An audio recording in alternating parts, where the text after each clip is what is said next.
Hi Mārtiņ. Hi, Farhad. This episode we are recording for C-level management people, for founders also, who want to run more effective meetings. You are running meetings and you are not happy with how they're going, feels like could be more potential extracted from them, then this episode is for these people. There's a particular reason why I invited you, so let's introduce ourselves first. Can you share a brief bio about yourself? My name is Mārtiņš. I'm a professional manager. Used to be for big organizations. At the moment, more in supervisory level. Organizations, 800 people, 250 people like Ministry of Justice, which supervised more than 10 different institutions with 5,000 people. Courts, jails, church, supervisory, whatever, name it. Ministry of Finance as well, so finance industry. A lot of different projects, new passport system for country or overtaking second largest bank during financial crisis, dealing with IMF and things like that. Different counterparts, different stakeholders. And you are also now supervisory board member in several boards, right? Yes, at the moment my main focus is more strategy and talent. In governmental or in private? Private, governmental, NGO, All three. all of them. All right, so I suppose that you are the man who has been in many meetings. Name it. And led them also. But you didn't mention, what did you do in this Ministry of Justice? What was your role? I was state secretary. We could call CEO of the ministry. Yes, a non-political CEO. All right. My feeling about inviting you to this episode has been really correct. My pleasure. I will also introduce myself. What's my background and context in this regard? I've been running my own companies for around 20 years. Also for the past 4 years I've been helping mostly CEOs, but some other C-level roles as well, on their personal professional development, which includes also how to grow the business. Because why the clients come to me, their wish is to grow the business, but then with time it also unfolds that we are covering personal topics as well. Why in the first place I decided to record this episode is because after several observing sessions where I'm invited to our clients' offices and I'm sitting in their board meetings and observing, so that later I can give a wider context overview to the CEO. I've observed that there are some repetitive patterns, and then I just caught myself that every time I'm sharing the same information, like this and this and this, if you do this, then these will be the outcomes. So I thought, okay, but why not just record a program where we are sharing these things in a structured manner? And then my plan was, and is that first, before recording some several hour long program, we sit together with you and explore some core concepts in a quicker, condensed format. Of course, we won't be able to go very deep because actually there are quite many things as we looked before in our prep meet. So we can just touch some of them and go deeper into some of them. But I really feel that this episode will already be supportive. So the scope is meetings, but as we discussed, what happens in the meetings is not isolated from many other things about how the delegation system is set and how the structure is set and several other things. That's why we won't be able to go into everything. But just to set expectations right for someone who's watching, that if you feel that you are 100% happy with how you are running the meetings and how your subordinates are running the meetings, then it's okay to stop watching this episode at this moment, because the main value that we want to give here is about how to extract the maximum value. I see you already, yes, and that's why this is the discussion, because we are sharpening our opinions as well. So why were you making this face now? I would start not just being happy, but also asking others whether they are happy. Okay, of course, right. Yes. So if all are happy, then, Yes. then feel free to enjoy happiness. You know? Okay, makes sense. About meetings, let's start with this question. Why to have a meeting? Because there's Slack, there's phone call, there's email, there's a written memo, but what's the point of having a meeting? To draw the line where it makes and where it doesn't make sense even to have a meeting. For me, meetings, it's like breathing. Breathing. Yes. Okay. That means you have different kind of routines, but you need energy and you need oxygen for your body. Whatever this is business, this also is kind of body, you know. So and meetings means when you take in universe and then you leave your energy and thoughts for the next iteration and you breathe out. So I would look to this as definitely potential clear routine. Meeting is routine, what you practice, and you can choose whatever reason for you need meeting, whether this is running of organization, whether this is something specific, but it creates some routine, and that's why I'm saying this is kind of breathing. So it's the thought exchange, energy exchange. What about control? Control is one of the types of energy, but if we are thinking as persons, whatever, I'm CEO for instance, if I'm thinking that meeting gives me control, this is the greatest illusion what I could create for myself. Can you quickly elaborate on this? Meeting creates opportunity to understand where we are, or meeting creates opportunity to collaborate, to create something new, but it doesn't give to you any control. It creates opportunity to be aware. Okay, all right.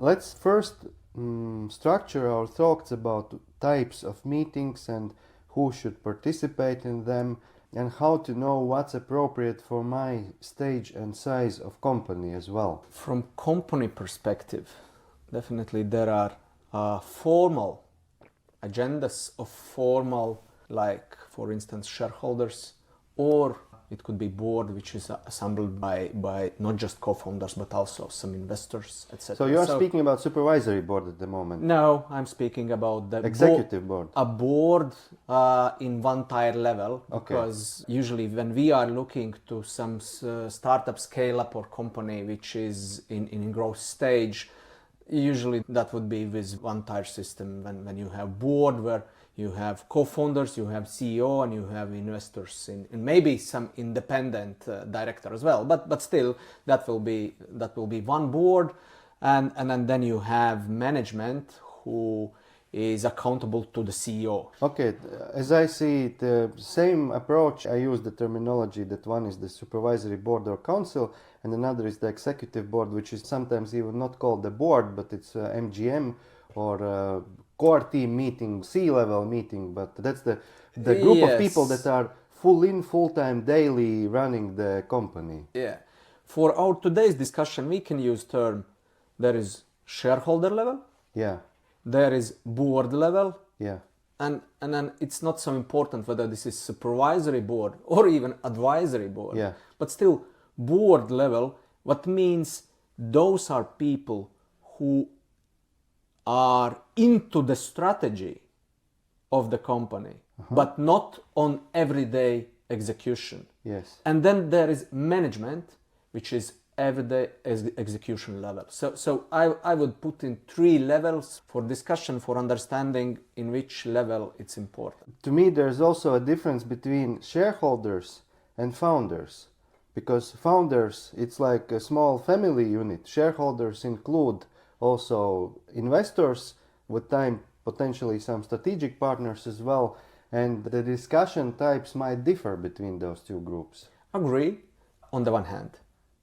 On the other hand, whatever number of shareholders you have in company, in body, there usually will be some major shareholders and some minority shareholders. Yeah. And in that sense, you will always have different discussion between major shareholders, whatever they are, founders or just major shareholders, or not. So in that sense, you have at the shareholder level different discussions about strategy and what you are looking for this discussion. But in reality, you have shareholder formal agenda, you have board agenda, which also is pretty formal, what is board responsible for. Of course. And then you have all other discussions between founders, between managers, between board members and managers, etc., between CEO, etc. Let's go now level down. So we got to the MGM, management meeting.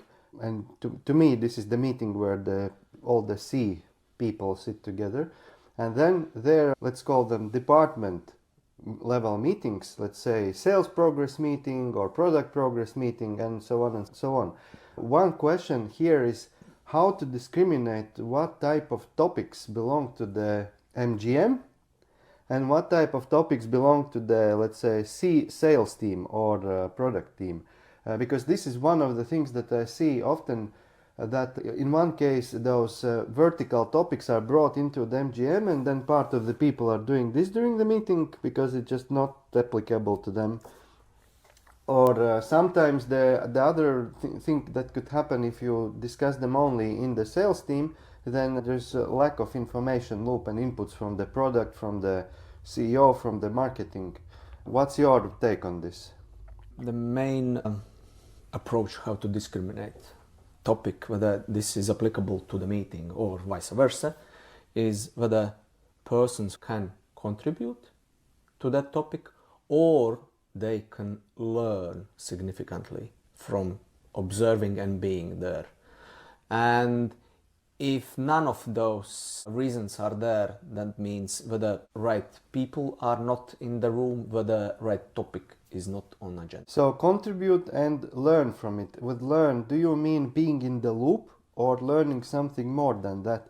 With being in the loop, I mean I can also receive a memo in email and read it, and then I'm in the loop, kind of. There could be some specific meetings for including all the people in the loop. But then this is specific informative meeting. It's like, for instance, once per month, so-called CEO hour. And CEO describes where we are, what's... That's the all hands meeting, basically. Yes, kind of that thing Yeah. could be specifically for that purpose. Yeah.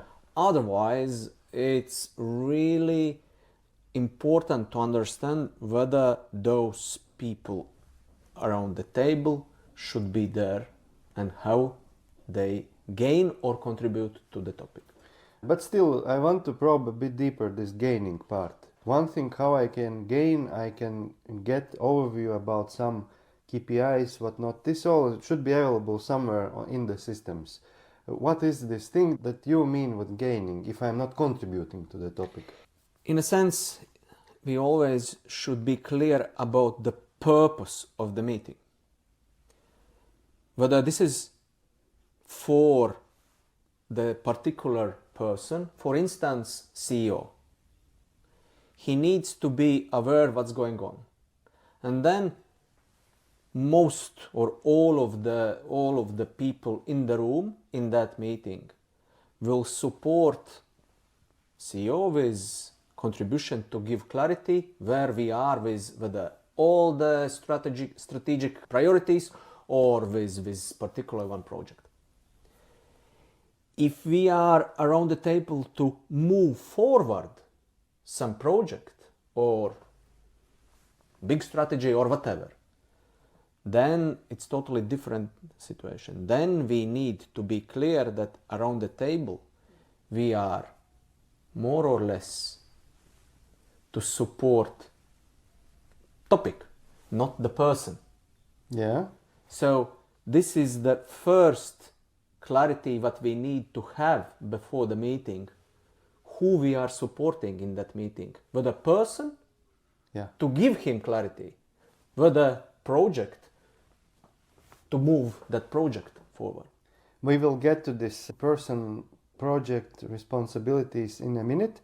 One more question about regularity of the meetings. So far we identified shareholders, board, MGM, and let's call it department meeting, plus their one-on-ones. To your experience, how often regularly each should take place? It depends. There is no one rule. The clarity what need to have, whether CEO or team or board, it creates clarity about regularity. It could be very operational, once per week. There are organizations which has kind of the tradition to have 15 or 30 minute every morning coffee together. It could be totally different. And then you have topics where you need course correction only once per 3 weeks or once per 2 months, you know. It depends on tempo, it depends on dynamic and the speed of change. In my experience, how I've done it usually once a week, and that is exactly for this breathing reason also, so that Typical, very typical. we are also synchronized as people, not in terms of control, but just that we, as an orchestra, playing together. Then one-on-ones depends, some people once a month, with some people twice a month. Then the department meetings, it's how those people want, and usually it's also once a week they're doing it. So that goes by my experience. And then about these shareholder meetings or the board meetings once a quarter up to half a year. Again, it depends on stage of company, on stage of the project, on stage of strategy, and a stage of urgency. For instance, let's take a stage which is a company is in their path approaching to fundraise a round. I would say usually before such kind of stage, the board meetings could be once per quarter, but could be more often if there is need to make some decisions about strategy and fundraising.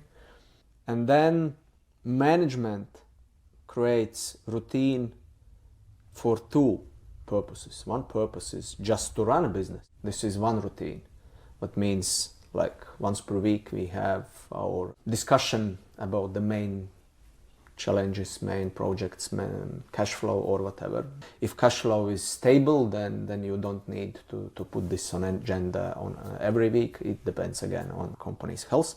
But then you have to create routine specifically to prepare board meeting. This is specific routine. Yeah. Then you have specific routine to monitor strategy.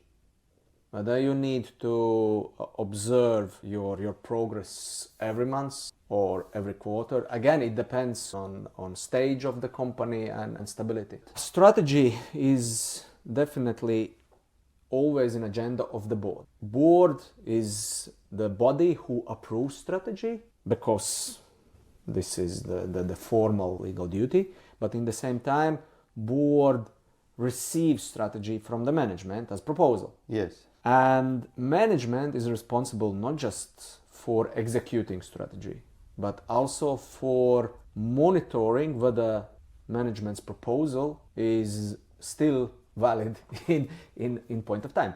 So that means management should be clear in routine what management use for the being ready to understand whether there is need for course correction. So it means in practice that let's say once a month there's a topic included in the MGM meeting, how we are going according to the strategy, and do we need to course correct? Yes, at least once per month. Yeah. And of course then the question is about mindset and dynamic of the business. If there is already clear market proof of the story and you have growth story, then you need to be aware about the challenges at least once per 6 months. If you have earlier stage, I would say you need to be ready for course correction decisions once per quarter. So What do you mean with the earlier stage? I mean when like you... the seed to A? Yes. Okay. Yes. But yes. I want to go a bit deeper in the forest now. Strategy, what is it? Meaning, what's the content of the word strategy in our context here? This means clarity about what we see as our main product or various main products, what is our market, what is our funding, and what is our growth and talent strategy. To me, it includes the vision, what we are creating in the long run. Sure. Then the vision, what we are creating in the short. With short, I mean like years time span, where do we want to be after a year. And then it includes how we get there, the big steps.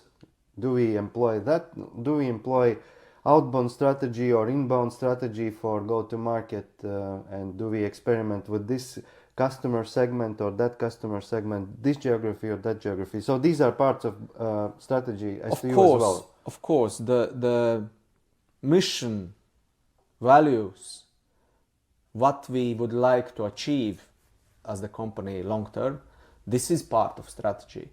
But nowadays it's clear that your strategy creates not more than for 3 years, because the dynamic and speed of change is incredible in our times. And of course, you also, in good strategy, you include what you will not do. Good opportunity to create clarity for the exact period. In that period, we will not do that, we will do that, so that's also a good opportunity to be clear. And you mentioned also team topic as part of the strategy. So, and that ties already into the next thing I wanted to talk about. So the roles in the meetings as well, between seed and A round companies, that there are less people than there should be roles in theory. That's why the company should have understanding about what's their structure, and I mean theoretical structure, because then one person, John, is filling 2 or 3 roles in the structure. But this is necessary because then when people are interacting with each other, they need to know in which position they are at the moment, because otherwise it creates confusion, this spaghetti mode, and irritation and offenses between people, that why are you overriding me? But at that moment I'm not overriding you because I'm now having that hat, but a minute ago we had this hat. The number of spots again keeps growing and changing as well. Main thing what we need to be clear about is who is responsible for which topic or project. That's the main thing. It's not about positions, it's not about number of people, it's about clarity. If there is priority, if there is topic, if there is project, who is in charge of that? Who takes decisions? And if there is need, with whom he needs to whether consult or get approval. And even there, it is a bit more complicated. Let's take as an example the topic of website. And let's assume for simplicity that this is a B2C company, therefore the website's topic has been fully delegated to the CMO, so CMO has full ownership of whatever is in the website. Okay, maybe except the financial sections which are for the investors, yeah. And now the CMO has further delegated the development of the website to the tech department, and then the CTO or the CPO, the product director, is the supplier in this case. The CMO is the customer and the CPO is the supplier. And then again, sometimes there's confusion about who makes which decisions in this duo. And then I usually say that try to put yourself in this deal position that you are customer and this guy is supplier, and how would you deal in these conditions? Who would make which types of decisions in this situation? Because for example, for the supplier, you would not tell them that you have to work with that guy and with that guy, and then you need to color the walls using that particular method. It's none of your business as a customer. Always it's good to be aware about usual trap. And usual trap means that as personalities with our experiences, we always have some experience, but we would like to be clear that this is the best experience what I had, and then I give to you this experience as the benchmark. For instance, if I'm CMO and I'm saying to my colleague who is then supplier of the website that please give me this functionality, design comes from there, but that thing you need to do in that and that and that way. This is the momentum where both need to be clear whether this is suggestion or this is requirement. And this is about clarity about each deals. And this is the typical opportunity for many discussions in many meetings to understand whether this is requirement or suggestion. This is very good point. This goes into a completely separate topic actually about delegation approaches. just to slightly touch it, I see this so that when I'm making an order, let's say I'm ordering the website from you, then what do I communicate? I communicate what's the expected outcome. I want that it generates a growing number of inbound leads or even purchases. Then I explain what's the expected outcome KPI. So how do I know that we have achieved? So this website has to generate 10,000 purchases per month. And then I also explain to you what are other outputs I need from this. So let's say I need that it pushes data into the ERP system. I need that there's order forms filled in. So what are the tangibles that are the outputs? And then also I can state any these considerations, which are then fall into two categories: requirements and suggestions. And then you, as the receiver of this delegation, you in turn state what budget you need for it and what's the realistic deadline you can deliver in. And you should argue with and buy in or disagree with the KPI set. It's not that you just, okay, he wants this, it's not realistic, but let's do it. Not this type, but then you fight for it because it's a deal. We make a deal where you almost as if promised to deliver me these 10K purchases afterwards. And also, you need to fight back if you feel that the requirements don't make sense for you. It has to be a negotiation and deal. When I mentor the subordinate people to C-level, one of the things we always go through is where I give the tools how to almost fight back and push away requirements which are just micromanagement, in fact, which are not meaningful requirements. It's just someone thinks that this is the way how things should be done, but there's no reason why they should be done this way. It's only this one opinion is there.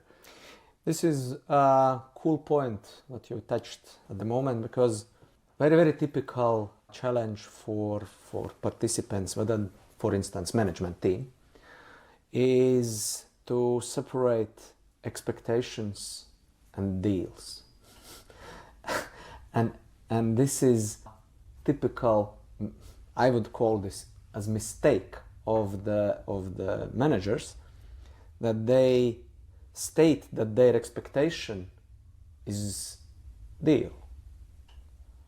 But expectations cannot become deal because before someone is not accepting this proposal to create such kind of result. So that's why whatever kind of process we have in place for creating deals, whether those are meetings, whether those are one-on-ones, whether those are team meetings, whether those are written or on-site processes, we should be very, very clear what's the intent of any kind of decision. Whether there is information, whether there is deal. Yeah. That's the key separation between different kind of statements. And why we are talking about this responsibilities and deals, because this is the soil from which grows what happens in the meetings afterwards. It's kind of not present there, but it is impacting that.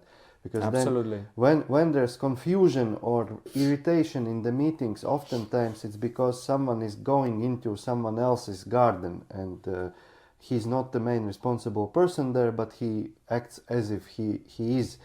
And the other aspect, that the one who has received the delegation, he has nodded to the budget or to the deadline or to the KPI goal, while in fact he sees them as unrealistic, or at least feels as unrealistic, but did not have courage enough to say it at the moment of receiving the delegation, with the hope this like, okay, like when the time comes he will understand that it wasn't realistic. But this is postponing disasters, sometimes just creating irritation. From the business perspective, when we are talking about growing business, that means there is a lot of unknown. And this also is one good perspective, have to look to any kind of outcome of the meetings. So one potential outcome is that I, as whatever CEO, I know already what I want as outcome from the meeting. So I have statements. And then if there is no objection from the meeting, the statements become as kind of deal. But if we are going in unknown territory, so I mean by that there is no clarity yet before the meeting what we should do, then this is creation of new decisions, new deals, something new, which is unknown. And in that area, this is most important to be clear whether those are deals or just statements or expectations. Okay. Unknown, someone still initiates talking about this. So let's talk about the roles in the meeting. First of all, there has to be owner of the meeting. Like, always. You know who's the host of the meeting, but the host of the meeting is not the host of all topics, because everyone comes with their own topics. But then how do you decide which topics to discuss, for which topics to give time? Usually there are two types of problems. Either lack of proactivity and you come to meeting and there are only CEO's topics, or the opposite, there are 50 topics in the meeting and you have time for only 7 of them. The other thing is that how you arrange that this ownership of who runs the particular chapter of the meeting flows nicely, and the CEO is not all the time keeping this whatever is this kinks, these things which say that I'm the leader here. First, definitely, agenda is the first step for successful meeting. That means good if there is clarity about process, how agenda is created, who keeps agenda, who has right. What does it mean, who keeps agenda? That means who collects all necessary pieces for agenda. And also ideas. kicks others if something is not filled in. Who collects and who also creates intention for the potential meeting members to suggest an agenda if they have something important. Yeah. This is one. Agenda keeper. Second, time when decision will be made about what will be in agenda. So whether this happens in the beginning or it happens before because need to prepare materials and for others to read materials. So it could be different, but definitely it's good if we all know about the process for particular this type of meeting, how it will be, how we will create agenda and how we will decide about what will be in agenda. Yeah. Then next stage is think about time, topic versus meeting time. So good processes that agenda keeper and the host of the meeting creates his idea and in the beginning of the meeting gives approximate proposal how we will go through this meeting today, how much time we will spend for that and that and that. Because then we have framework what to focus on. If we just have 10 points for agenda and no clarity how much time we will spend for each of that topic, then usually we are in trouble. Mm-hmm.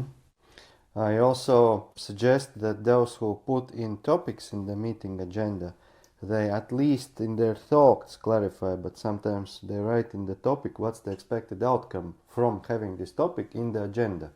Do I want ideas? Do I want a decision? Do I need support?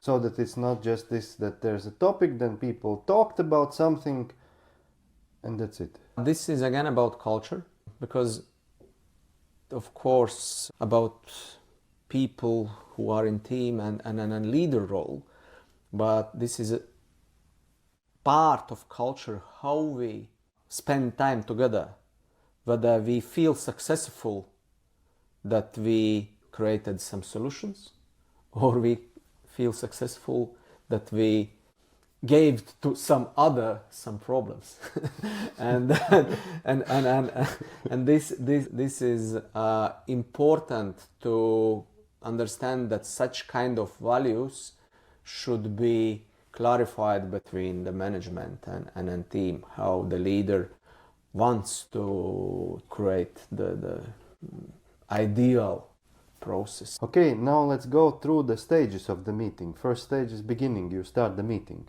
People have came already, sat down. There's one thing that I've observed, that when people come together, especially if this is like a twice a month meeting, but also once a week meeting, then in the beginning there's this lack of cohesion in the group, and some anxieties and stresses with which people have came. And now if you jump straight into the topics of the meeting, then the first topic of the meeting usually is ruined, because people use it for another goal, which is to create this cohesion, alignment between them. And then it sometimes feels, but why are we so weirdly almost arguing about this topic? But there's actually not so much to argue, and that's why my approach is to use the first 5 to 10 minutes just for synchronizing in the meeting, for aligning with questions like how was your weekend, or how do you feel now, or what's going on for you. So these types of questions, which feel to some company cultures maybe quite alien to talk about such things, but once you slowly start to implement these, from very innocent questions like how are things for everyone, to more personal, how do you feel now, and how was your weekend, and how is your family, then it also creates much more human and warm atmosphere in the meeting, and then you let out this steam, and then you can get to the topics already without this unnecessary other energy in it. What's your take on this? It depends on formality of that meeting, and of course, I was more speaking about MGMs where you because even in board level already it could be different, but for instance in MGM meeting that's good if you have some informal routine, have to synchronize people. It could also be done through discussing of agenda. You can start with clarifying and asking to each of the meeting member how they feel about agenda. Is there something what was important, for instance, last week? And through that you can get some alignment between people, how we feel at the moment as team, whether we are in urgency or we are in celebration mood of last week's success, or whatever, So from that sense, fully agree with you that any kind of approach which gives some alignment between team members is good. Yeah, of course, with disclaimer that this is culture by culture. My culture has always been to go into more personal type of attitude and vibe in meetings. That's why to me it's good when I ask this question to everyone, what's going on for you, how do you feel? And let's say someone says, they started crazy, I had a fight with husband in the morning before leaving. That gives me the context that if I see that this person is acting a bit crazy during some topics, I can put it in context why they are acting the way they're acting, and not overreact myself then with this context. But as I said, this depends on culture. You can't expect it in all types of companies, such approach. This is a good point, and I would also think in that way that it depends on purpose of that meeting. For instance, if this is a meeting where we have to discuss tough challenges, I'm as host of the meeting, an owner of the topic, for instance, I need to be aware about the situation, what's going on in people's mind in that moment. And then I need to kind of create process how I get some awareness about what's going on. If this is more like informational meeting or something like that, where it's not so important what kind of the contribution potential I have at the table, then again I can go more easy, This reminded me one situation type, and this is when things are not going well in the company. I think it's not a rare thing for many companies, so things are not going well. And then you have a meeting, and what should be the meeting leader's attitude to the underperformance in terms of KPIs? Meaning KPIs are not met by substantial difference. And I've seen various types of approaches. One approach has been this, yeah, they are below, but that's okay, we keep rolling, we will win, we will be good, like, oh, team, let's go. And then the opposite approach to is this, like, we are beat, like, why you bunch of idiots, and I'm loser, we are, and then like everyone is sitting like, yeah, we are doomed. And then the third approach, which I support, is that, let's say the CEO is running the meeting. He says, guys, when I look at these KPIs, I feel my stress levels going to the roof. Situation is super serious. I need everyone to focus, to concentrate. I know that we can pull this through. But this is a time when there's no room for any parties or what, we just focus on hard work at the moment. So meaning you acknowledge that there's a problem, you share how you feel about this problem, but you keep the faith, the trust in the ability of the team to solve it. Because I think the first two examples, which are real examples that I shared, they both are actually destroying the possibility to solve something. Because in the first example, people are pumped up and like, yeah, we just need to keep doing what we are doing. The boss said it's all right. And in the second case, it's like, okay, we are dying anymore. What's the point of trying even?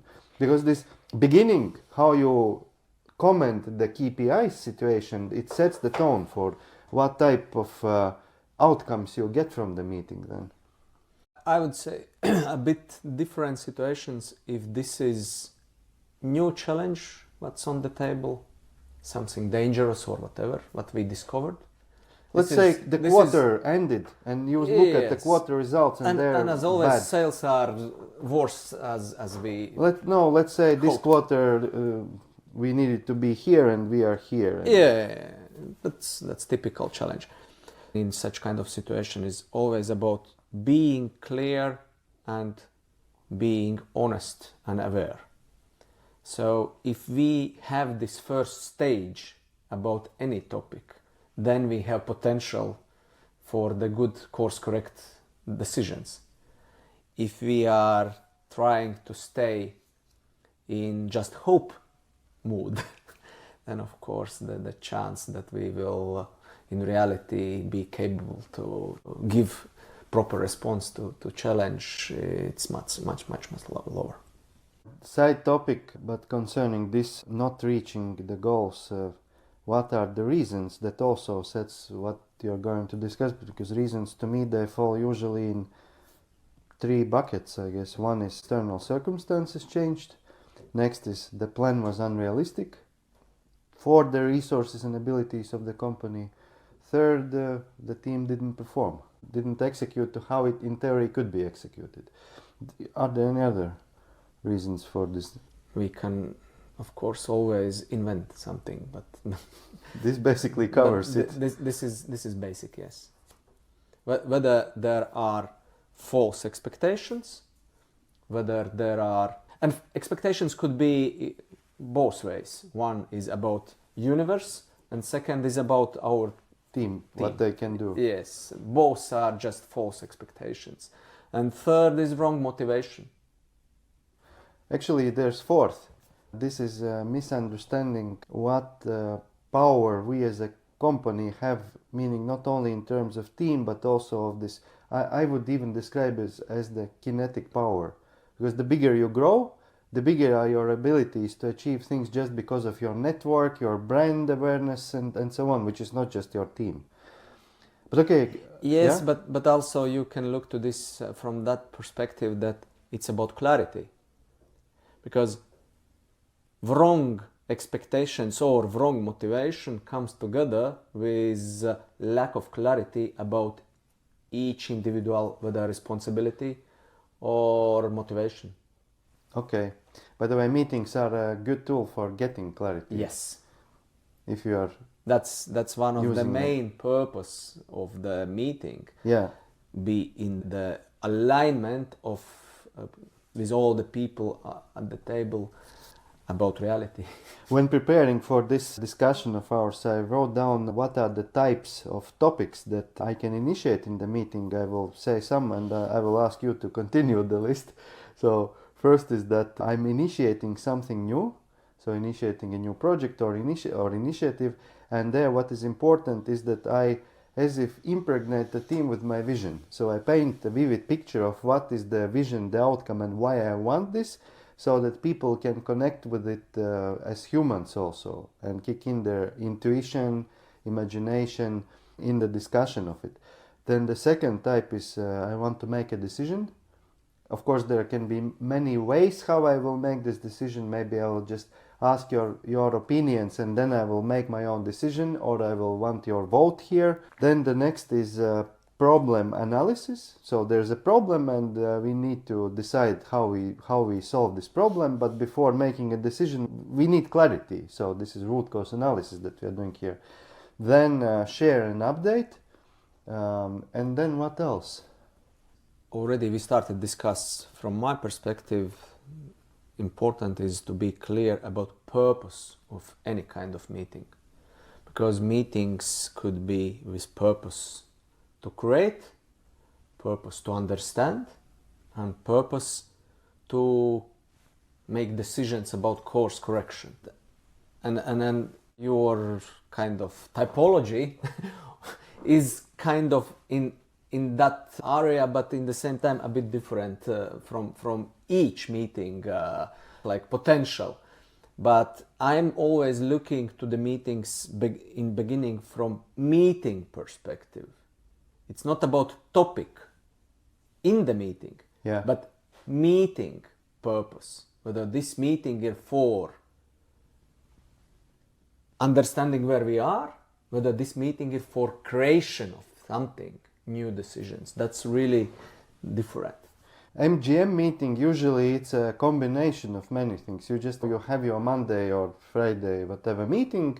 Every week you are meeting your C-level peers, and then you will just throw in all types of topics you want to discuss there. And then you ruin this management meeting because you start to create without clarity how much time do you need and what kind of resources you need. That's the challenge. You mean for the meeting, or what did you mean? For the topic. So if you put in the management a routine meeting the topics which need totally new creation.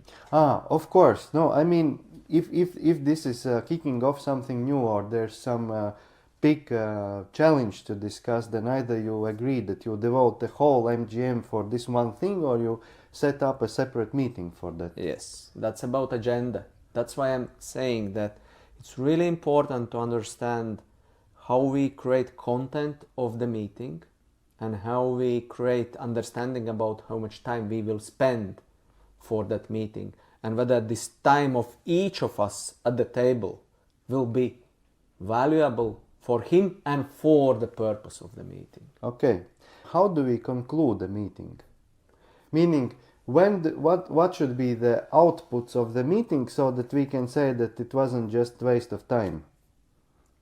If we had an intent for the meeting, then successful meeting is if we achieved the goals of the meeting. Yeah.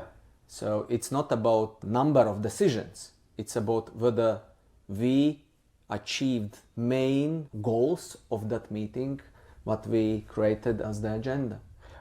Okay. Well, I will add here a bit more things. One is that meeting is good when people leave it with either more clarity or with some understanding what's their new responsibility, the accountability side. Basically, yes, the clarity is one dimension, and the other dimension is how I feel. That I don't leave the meeting feeling like idiot, humiliated in front of my colleagues. Unless there's some big reason has been, and then just my ego was hit, but that's another thing. And very practically on the tangible side, that the meeting agenda file should have the decisions written down, where we have stated what we decided, who will execute it, by when. Otherwise, sometimes it's we agreed, and then you look back at the meeting file and there's written, I don't know, let's do it. do what, who will do it, when he will do it. This is a great moment when we can discuss about how we create agenda and purpose of the meeting. Because usual approach is that I'm as whatever CEO or head of department, when I'm creating agenda for the meeting, I'm creating this for myself. Or I think I'm creating meeting to move forward agenda, but I'm not taking into the account needs of other participants of the meeting. Yeah. So if I would put each of points of agenda with idea that there should be win-win between each of us, that I will get clarity, you will get clarity and inspiration, you will get new motivation, you will get at least first task. The main gain of the meeting is that someone takes something with that. If this is clarity or inspiration or motivation, Yeah. you gain as participant of the meeting. If you take from the meeting shame and fear, then you lose. Super important point, yes, because then, yes, you gain clarity, but your motivation to execute has been zeroed out afterwards. Yeah, that's really important to understand that one thing is that you will get from the meeting new tasks or new hopes, but second is whether you take from the meeting inspiration or fear or shame.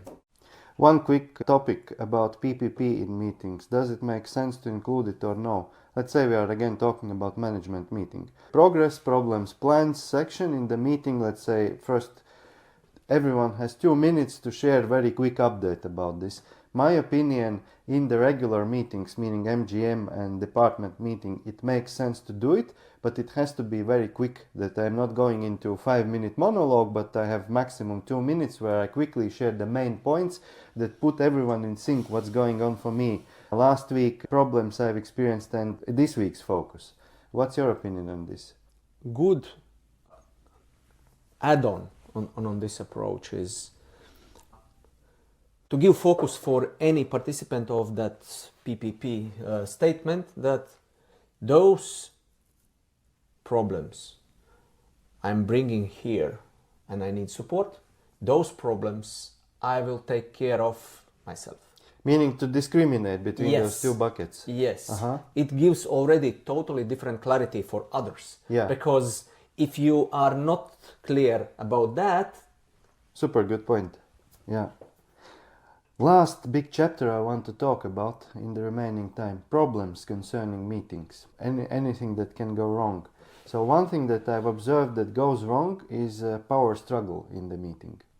This is when it's not clear who's actually the owner of the topic or the project, and then usually it's the alpha type people who start to intervene either by their nature or by their role. So let's say it's actually CSO's topic, but the CEO starts to tell how things should be or have to be done, and that creates either this feeling that the CSO gets super irritated because you are, pardon me, castrating him at that moment, or he pushes back angrily and there's this two peacocks on the bridge type of situation. And the solution to that, as I said earlier, on one hand it's already before the meeting where you have clarity about who's responsible for what. Have you observed such situations in meetings, and if you have, what's your suggestion for this person who's feeling that their boundaries are overcrossed, how to re-establish the boundaries but in such a manner that reduces the conflict vibe? This is about culture. This is not about individuals or meetings. It's about culture, how we solve conflicts and tensions in the company. What are our agreements about the discussion approach, method? And this is about responsibility of the leader of that meeting. There is topic where is not clarity who is owner of the topic. Then already this is the, I would say, mistake of the host of the meeting. Which, by the way, is a signal that if the host of the meeting observes there's this quarreling going on, they should take steps back and ask who's MRP, main responsible person at this topic. And that immediately gives more clarity. Absolutely, and there also could be another type of question. Who needs what support? Can we give support right now here? Yeah. Or we need additional process for that? And also mostly for the CEO in MGM, there is this question about supporting quick solution to the topic versus supporting inner power growth for the person who is at the moment not claiming his power. And usually putting emphasis on the first, that the CEO just says, stop, like this is how it should be done. Then you are actually taking away the power from the person. And therefore the question instead should be for the CEO, what could I say now such that this guy will come to the right decision himself, instead of me giving him the order how to do it. This is about the responsibility, this is about delegation, and this is about the respect. And the challenge for any leader always is when he knows, or at least he thinks that he knows better, or already the answer for particular question or challenge or topic, yeah, he rushes to give this. But instead, it's about if he will spend a bit more time and create this awareness of other colleague that decision is his or her, and he just challenge his solution, then he creates totally different potential in the future for such kind of topics and challenges, and that person learns. Okay, but this can create situation that I've seen, that this person who's hearing this challenging, he says, okay, I hear you are challenging me, and I already know that you know what is the right answer and you won't agree to anything else that I will say. That you are just expecting me to hear your mind. It depends on experience, because now you describe situation that someone as leader, if he has in his mind something, he is not listening. We can't help the situation when someone is not listening. Because you described that experience of that management board or whatever management team member is that CEO is not listening. And in that case, of course, there is no sense from management team member side to create new solutions or ideas, because if he has experienced that opinion of leader is only one and right, then... Okay, all right. Let's look into the last question in the meetings, which sometimes I've observed also is a problem, which is lack of initiative, proactivity from other management team members. There's one or two people who are active and sharing ideas, or even arguing about something. Others just are like listening, and when you ask, okay, what do others think, like, I don't know, seems okay. Is it a problem first? And if it is, what's the approach? In the beginning, we have to understand whether at the table people are here for contribution or learning. If there are people for contribution, then that's up to the leader of the meeting to get from them their opinion. Yeah. It's not about just rushing and listening only those who wants to share.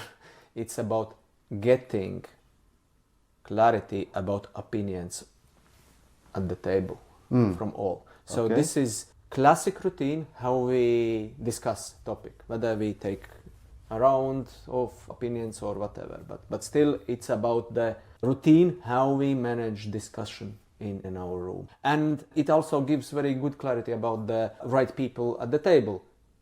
If there are people who just constantly have no idea or no contribution, then why they are at the table? That's a good point, but on the other hand also it depends a bit on the meeting's leader or the topic's leader to whom those people are not contributing, because if I know that whatever I will say, your reaction will be like either eye roll or verbal eye roll, saying, yeah, but it doesn't make sense what you said, and it's like in most cases, then already at some moment I will just stop bringing inputs to you.